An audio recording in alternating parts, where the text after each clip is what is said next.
مفتی صاحب بڑے بھڑکے ہوئے تھے کہ جی یہ ججوں کی بیویاں نہیں ہے، جج اپنی بیویوں کو طلاقیں دے، لوگوں کی بیویوں کو طلاقیں۔ بھائی کیا کریں جج؟ تمہارے گنڈے قسم کے جو حنفی عوام ہیں اور گنڈے قسم کے جو حنفی مولوی ہیں وہ اپنی بیویوں پہ ظلم کرتے ہیں، طلاق بھی نہیں دیتے، تو ان کی سنوائی کہاں پہ ہوگی؟ خلا عورت کا اتنا ہی حق ہے جتنا مرد کا طلاق دینے کا حق ہے۔ نہیں اگر دے رہا مرد طلاق، عدالت میں جائیے، عدالت میں اگر وہ نہیں جاتا ٹھیک ہے، ون سائیڈڈ ڈیسیژن ہو جائے گا، لیکن اس میں وہ دو نمبری نہیں ہونی چاہیے جو بعض عورتیں وکیلوں کو ساتھ ملا کے، عدالتوں کو ساتھ ملا کے نا کسی ڈمی ایڈریس کے اوپر نا وہ سمن جاری کرواتے رہتے ہیں۔ سمجھ آئی بات کی؟ بہرحال یہ 8واں کیس تھا کہ خلا والی جو عورت ہے وہ پھر 1 مہینے اپنی عدت پوری کرے گی اور اس کے بعد اس کی مرضی، چاہے اسی خاوند سے دوبارہ شادی کر لے، لیکن ظاہر ہے کدھر کرے گی، اسے تو جان چڑھائی تھی، لیکن آپشن موجود ہے،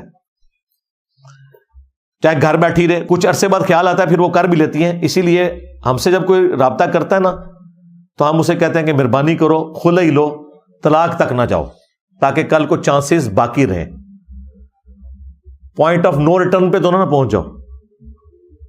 خلے میں تو چانسز ہے نا کہ وہ واپس اس طرف آ سکتے ہیں۔ یہاں پہ بعض اوقات ایسا ہوتا ہے خاوند اتنے ظالم ہوتے ہیں کہ کورٹس ان کو بلاتی رہتی ہیں اور وہ جاتے ہی نہیں ہیں، الٹیمیٹلی ایکس پارٹی ڈیسیژن ہو جاتا ہے عورت کے حق میں، بعد میں پھر وہ مولویوں کو لے کے نا عورتیں عدالتوں پہ چڑھائی کر دیتی ہیں۔ وہ پچھلے دنوں آپ نے دیکھا ہے ہمارے جو کراچی کے مفتی صاحب ہیں بڑے غصے میں آئے ہوئے تھے، چونکہ فقہ حنفی میں خلا ہے ہی کوئی نہیں ہے۔ ہاں یہ بڑا خطرناک معاملہ ہے، فقہ حنفی میں یہ ہے کہ خلا نہیں ہوگا جب تک خاوند طلاق نہ دے، عدالت تنسیخ نکاح نہیں کر سکتی، یعنی کہ اگر کوئی مرد اپنی عورت کو مارتا ہے، پیٹتا ہے، غلام بنا کے رکھے، ٹھیک ہے وہ وہیں مر جائے، عدالت میں جائے گی تو وہ تنسیخ نکاح جج نہیں کر سکتا۔ اس پہ مفتی صاحب بڑے بھڑکے ہوئے تھے کہ جی یہ ججوں کی بیویاں نہیں ہے، جج اپنی بیویوں کو طلاقیں دے، لوگوں کی بیویوں کو طلاقیں۔ بھائی کیا کریں جج؟ تمہارے گنڈے قسم کے جو حنفی عوام ہیں اور گنڈے قسم کے جو حنفی مولوی ہیں وہ اپنی بیویوں پہ ظلم کرتے ہیں، طلاق بھی نہیں دیتے، تو ان کی سنوائی کہاں پہ ہوگی؟ خلا عورت کا اتنا ہی حق ہے جتنا مرد کا طلاق دینے کا حق ہے۔ نہیں اگر دے رہا مرد طلاق، عدالت میں جائے گی، عدالت میں اگر وہ نہیں جاتا ٹھیک ہے، ون سائیڈڈ ڈیسیژن ہو جائے گا، لیکن اس میں وہ دو نمبری نہیں ہونی چاہیے جو بعض عورتیں وکیلوں کو ساتھ ملا کے، عدالتوں کو ساتھ ملا کے نا کسی ڈمی ایڈریس کے اوپر نا وہ سمن جاری کرواتے رہتے ہیں۔ سمجھ آئی بات کی؟ خاوند بیچارے کو پتہ ہی نہیں ہوتا، اس کو تو اس دن پتہ چلتا ہے جس دن عورت جو ہے نا وہ فارغ ہو چکی ہوئی ہوتی ہے، وہ پھر پیٹتا ہے کہ مجھے یہ بھی نہیں ہونا چاہیے، یہ ذہن میں رکھیے گا۔ لیکن اس میں ایک تیسرا کیس بھی ہے، بعض عورتیں اس طرح کا کام اس لیے بھی کرتی ہیں کہ جیسے ہی خاوندوں کے پاس سمن جاتے ہیں نا، خاوند مولویوں کو بیچ میں انوالو کر لیتے ہیں، عدالتیں پھر ڈیسیژن نہیں دیتی ہیں۔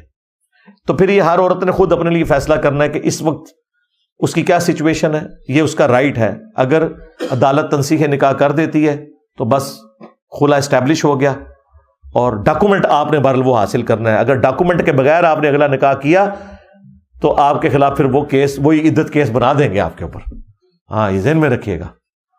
اور وہ جو آپ کا دوسرے والا مرد ہے وہ بھی پھنس جائے گا بیچ میں، پھر وہ بدکاری والا کیس بھی بنا دیتے ہیں۔ وہ پھر آپ پتہ نا وکیلوں کے پاس تو پورے فارم بنے ہوئے ہیں نا، اس میں تو پہلے سے ہی پرنٹ ہوا ہوا ہے، اسی لیے جب عورتیں خلا کے لیے دعویٰ کرتی ہیں نا تو یہ بیڑا غرق زیادہ تر وکیل بھی کرواتے ہیں، اس میں پہلے سے لکھا ہوتا ہے خاوند نشہ کرتا ہے، مارتا ہے، پیٹتا ہے، اور وہ وکیل کہتا ہے سارے ٹک کر دیتے نے میں۔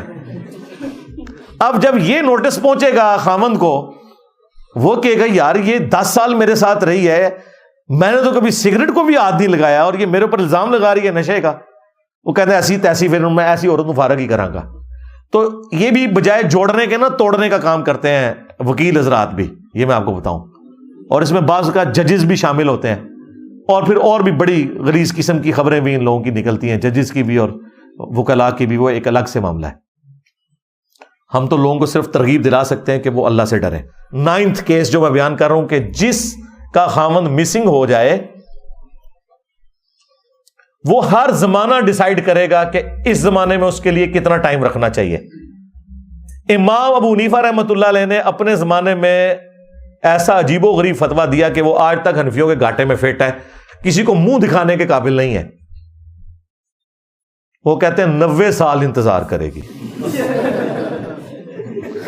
اس سے بڑا مذاق یہ کہ وہ کہتے ہیں کہ اگر 90 سال انتظار نہیں کر سکتی نا، اتنی دیر انتظار کرے کہ جتنی دیر اس خامند کے ہم عمر جتنے مرد ہیں وہ فوت ہو جائیں.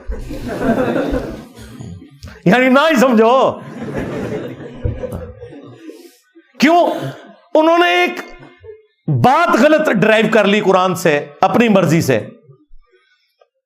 کہ طلاق جو ہے یہ مرد کا حق ہے، عورت خلا نہیں لے سکتی. تو جب مرد گم گیا تو پھر جسٹس بھی نہیں دے سکتا قاضی، کوئی انصاف بھی نہیں کر سکتا. وہ کہتے ہیں یہ اب آپ کو پتہ چلو مفتی صاحب چیخ رہے ہیں یہ ججوں کی بیویاں نہیں ہیں، کیونکہ ان کے بابا جان جو ہیں، ٹھیک ہے، یعنی کہ امام حنیفہ روحانی بابا جان، وہ یہ فتویٰ دے گئے ہوئے ہیں. اب انہوں نے اپنے بابے کا فتویٰ تو لال کرنا ہے.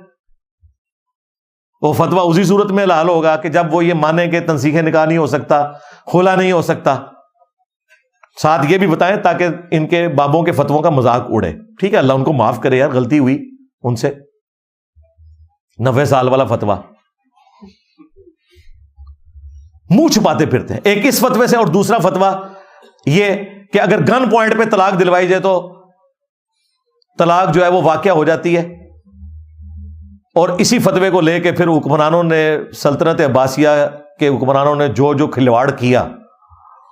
لوگ کہتے ہیں فقہ حنفی کیسے پھیل گئی، جب فقہ حنفی کے بڑے بنو عباس کو فتوے دیں کہ وہ لوگوں کی بیویوں سے زبردستی طلاقیں کروا کے شادی کریں، تو پھر اس کے فائدے میں اس وقت کی اسٹیبلشمنٹ بنو عباس نے فقہ حنفی کو گن پوائنٹ تلوار کے زور کے اوپر نافذ کر دیا 3 بر معظموں کے اوپر. اسی لیے فقہ حنفی کے مسائل قرآن و سنت کے خلاف ملتے ہیں. ہم کہتے ہیں کتابیں کچھ اور کہہ رہی ہیں، یہ کیا کہتے ہیں؟ او بھائی وہ فتوے ہوئے میں اسٹیبلشمنٹ کے اس زمانے کی کتابیں لکھنے والے لکھتے رہے کہ یہ فراڈ ہو رہا ہے. او بھائی قرآن میں آیا ہے سورۃ النحل کے اندر کہ اگر زندگی موت کی کشمکش ہو، گن پوائنٹ پہ کوئی شخص کسی سے کلمات کفر بھی نکلوا دینا اور وہ دل میں ایمان رکھتا ہو تو وہ کافر نہیں ہوگا. یار اگر زندگی موت کی کشمکش میں کوئی بندہ کافر نہیں ہوتا، جان بچانے کے لیے اگر وہ کفر بھی بک دے تو جان بچانے کے لیے اگر گن پوائنٹ پہ کسی کی بیوی کو طلاق دلوا دی جائے تو طلاق کیسے واقع ہو جائے گی؟ ایمان تو بڑی چیز ہے، لیکن ان کے بڑے نے فتویٰ دیا ہوا ہے کہ جی طلاق ہو جائے گی. کیوں؟ وہ بینیفیشری تھے اس وقت کی بنو عباس کی اسٹیبلشمنٹ کے، انہوں نے اپنی فقہ نافذ کروانی تھی اور اس کا انہوں نے فائدہ اٹھایا. یہ 2 مسئلے ایسے ہیں، ویسے تو بے شمار مسئلے ہیں جسے یہ منہ چھپاتے پھرتے ہیں. ان مسئلوں سے یہ منہ چھپاتے پھرتے ہیں. یہ نہیں بتا سکتی اپنے عوام کو کہ یہ مسئلے جو ہیں قرآن و سنت کے خلاف ہیں. ان کے گھاٹے فٹ ہو گئے. میں اب آپ کو پتا چلا وہ مفتی صاحب کیوں غصہ کھا رہے تھے.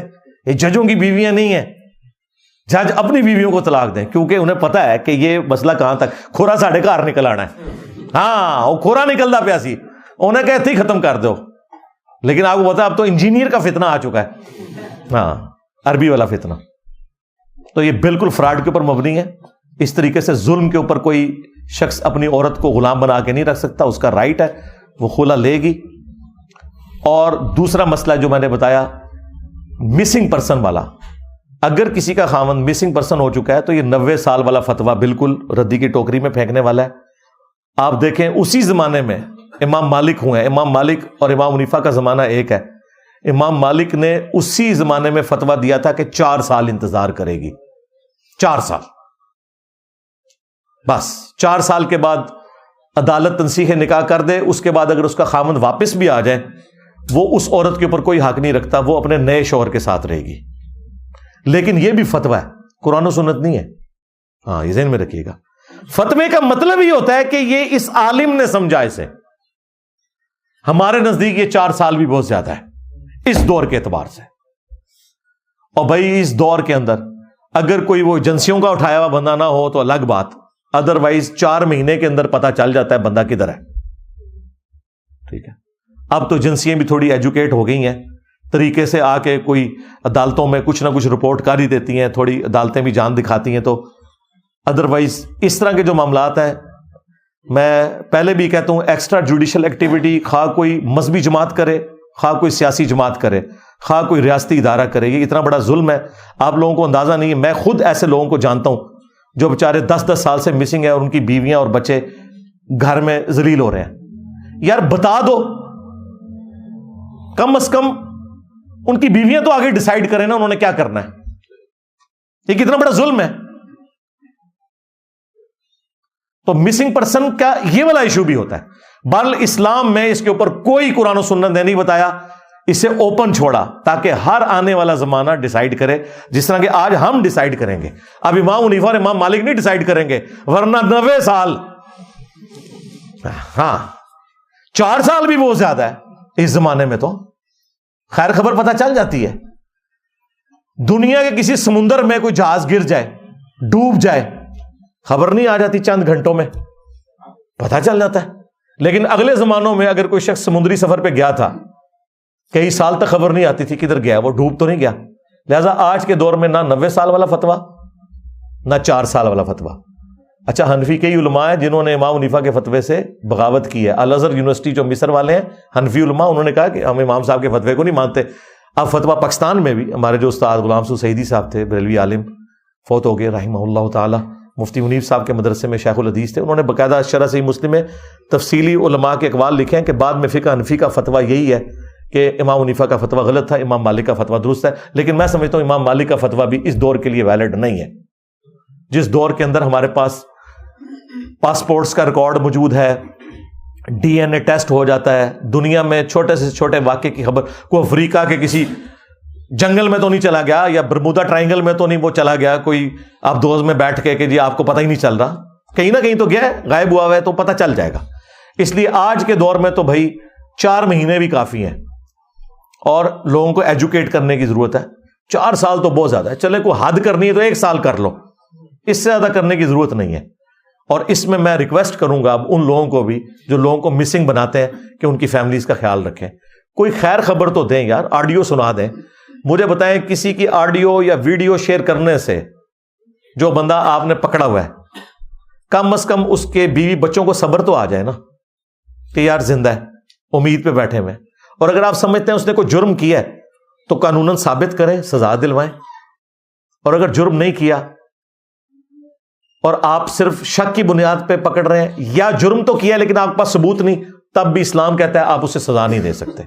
اور جو مولا علی کا قول ہے, اور یقین کریں یہ مولا علی کا قول پڑھایا جاتا ہے جوڈیشری میں, کہ قانون کے حکم کی وجہ سے 1000 بندہ بھی چھوٹ جائے کوئی مسئلہ نہیں ہے, لیکن ایک بے گناہ سزا تک نہیں پہنچنا چاہیے. یہ اکثر پھر اس پہ جواب ہی دیتے ہیں, اور دیکھیں اس طرح تو پھر کئی مجرم لوگ ہیں ہمارے پاس, تو اس طرح ثابت کرنے کے لیے کچھ نہیں ہوتا. لیکن میں نے دیکھا ہوا ہے کہ اس نے جرم کیا ہوا ہے, اور بھائی تو نے دیکھا ہوا ہے نا, اس کو کون انشور کرے گا کہ جو تیرا دیکھنا ہے وہ ویلڈ ہے بھی ہے کہ نہیں. یہاں تو اداروں میں ایسے لوگ ہیں جنہوں نے ذاتی دشمنی کی خاطر استحصال کیا ہے.